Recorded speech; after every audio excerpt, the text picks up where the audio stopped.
And there are a couple of things that Uhuru Kenyatta said today that I think are of note politically speaking, and I'm going to tell you among the things that I noted and the ones that I think that are significant politically speaking. So Uhuru Kenyatta started by saying, issue ni simple. Wenzangu, issue ni simple. Watu wanapiga kelele kwa sababu wanasema, jameni, stop tribal deflection. Fix Kenyans' problems. You cannot be telling us that it's a tribal issue that people are going to protest, whereas people can clearly see what the problem is. Ya kulisha watoto wangu na kuwapeleka shule. Hiyo ndio shida, ongeleza shida. Hapana ongea mambo ya kabila na ya nini. And then he took people back to history when he was warning people against William Ruto. And he reminded people, we told you.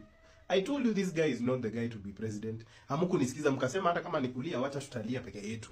Hasa mnalia. Msiseme this time sikuambia. Mweyoria ikana ogwo niguo mugucoka. Na leo mutikaye mutigeretwo ni ndamwira.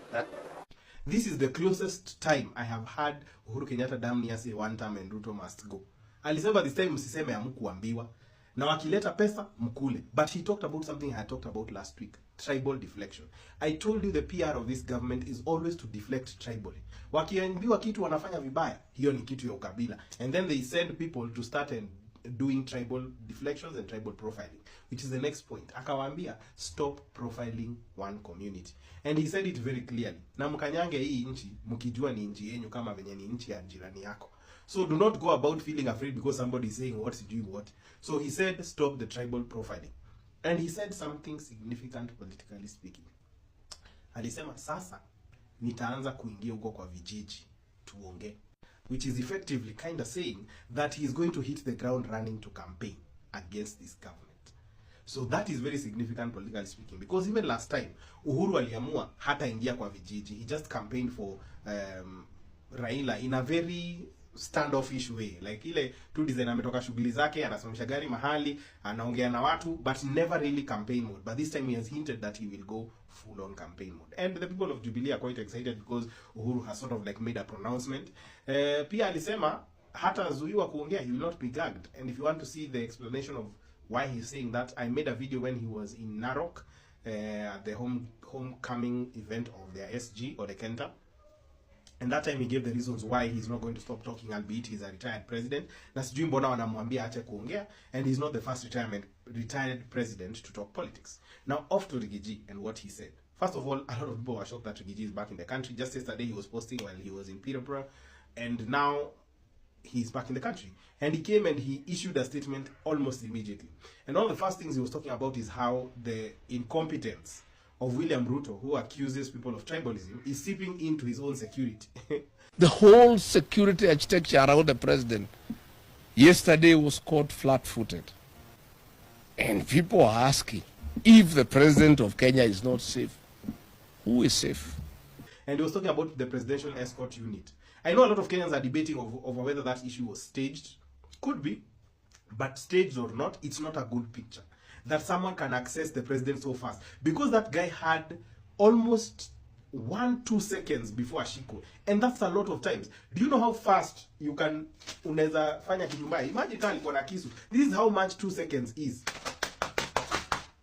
That's 2 seconds. If he had a knife, my friend, that could have done a lot of damage to the president. And he just tells you, Rigiji is right that was a lot of incompetence from the government of William Ruto in terms of protection of the head of state. And it is not funny whether it's staged or not. Whether you want to give an impression that the president is loved, that people want to keep coming towards him, not the best way to do it. So Rigiji pointed that out.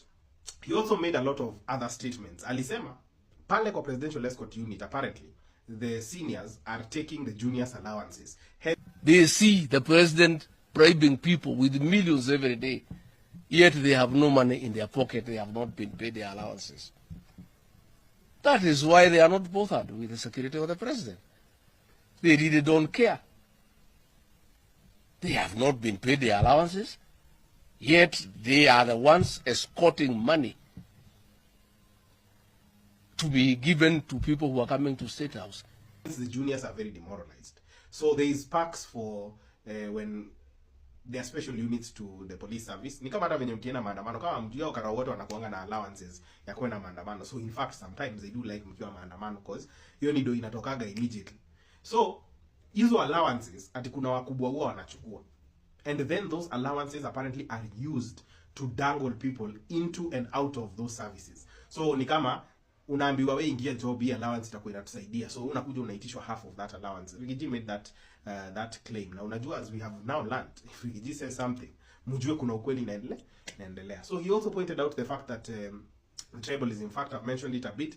Alisema the reason why there is complacency is because these people are feeling tuna protect mtu wa nyumba, so I mean friend mahali, he's not going to replace us with other people.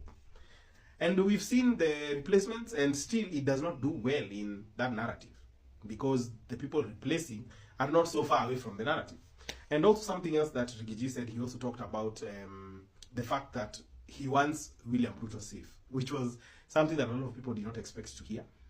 But he said, we want you safe so that we can remove you legally next elections. And finally, there were changes in the National Executive Council of my party, DCP. The SG, the new substantive SG of DCP party, is the Senator from Nyandarua, John Medho, and the immediate former office holder, Hezron Obaga, has been reassigned to Executive Director, which is an equally important part. And so now Medho officially becomes the SG of DCP and the spokesperson of the party.